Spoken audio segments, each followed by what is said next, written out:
હું કાયમિકને માટે કહું કે પટેલના છોકરાને કલાકાર થવું એટલે અઘરું બહુ પડે. હું કહું આમ ડોકું કાઢું ને તો ખબર પડે કે આમાં શીણા પલળશે કે નહીં પલળે, બે પાણ નીકળશે કે નહીં નીકળે. આ સ્ટેજ છે જ નહીં આપણું, પણ છતાંય આપ સર્વના પ્રેમથી, આપના આશીર્વાદથી અહીં સુધી પહોંચાડ્યો તમે બધાએ, એ બદલ હું ધન્યવાદ આપું છું આપ સર્વને. ખૂબ ખૂબ આભારી છું હું આપ સર્વનો. પણ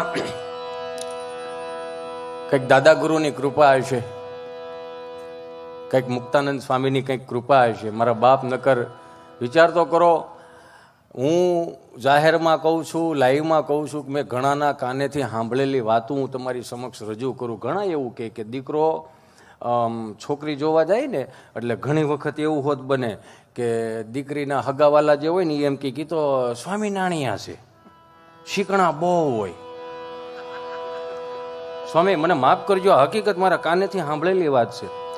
તો હું એને બે હાથ જોડીને કહું, મારા બાપ ક્યારેક તો સ્વામિનારાયણ સંપ્રદાયના મહોત્સવ તમે જોઈ તો જોવો યાર. હે શીકણા હોય તો એટલું બધું ન થાય. 400 વીઘામાં આમ જોવો તો ખરા, ગાડીઓ લેવાનું મૂકવું આવે, હાલીને થાકી જાય અહીંયા.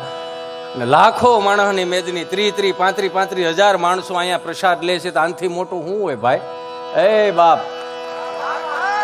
એ તો ઈ જેને લાગતું હોય એને લાગતું હોય છે. બાકી ઘણા એવું અમારા વરિષ્ઠ કલાકારો એવું કે લોભિયાને દુઃખી કરવો હોય ને તો ડાયરામ લાવો. આવું આ બધું ઉડે ને અરે કાંઈ આમ થોડું હોય, હાવ જોવો તો ખરા, કાંઈ વહી ગયું છે, ભગવાને દીધું છે હરખું વપરાય. તો આનાથી કેવું વાપરવું? હે